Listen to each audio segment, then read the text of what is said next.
Agreement between Armenia, Russia, and Azerbaijan to stop the fighting in Artsakh has resulted in the loss of lives and land in that region. Hundreds of thousands of people living in the area, which saw 6 weeks of a brutal war, are now being forced to leave. As they uproot their lives, a local resident doctor from UCLA is there to help them and document their pain.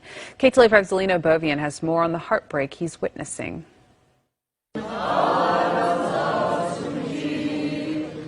Outside one of the oldest Christian monasteries in the world, Armenians are arm in arm for the last time.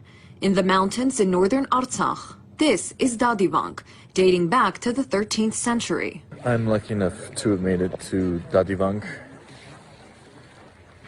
a day or two before it's given to the Azeris. There's a lot of tears. It's a really sad day to be Armenian today. Dr. Haik Antablian from UCLA traveled to the holy grounds to witness its final days. For Armenians, it's a sacred place. Armenia was the first country to adopt Christianity in 301 AD. It's not a rich country. Its wealth lies in its history. I've seen a lot of death in my life, like just based on my job. And what I saw in Artsakh was the death of culture. For 6 weeks, the Armenian forces fought hard. Thousands of young soldiers were killed up against cluster bombs, drones, and a massive Azeri and Turkish army. To prevent further casualties, Armenian Prime Minister Nikol Pashinyan agreed to a Russian-brokered peace treaty with Azerbaijan on November 9th in exchange for roughly half the land, leaving Armenians in Artsakh nearly 100,000 people, mere days to move out. People don't know what it's like. I didn't know what it was like. Imagine a group of people that have called a place home and just uprooting them immediately out of their ancestral regions, the places that they've had tied to for thousands of years, and just telling them that they're now homeless. Father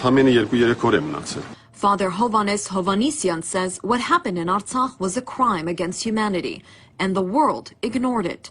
Even when the Azeris come, he says, he will stay behind, placing his fate in God. These are churches, these are monasteries built of stone. They've withstood time. They've withstood every element for hundreds of years. But very soon they're going to be out of our hands, and they're going to go into the hands of the Turkic people, which we've seen destroy our culture before. Down the hill from the monastery, Armenians burn their homes. Better leave it in ashes, they say, than to the will of their enemy.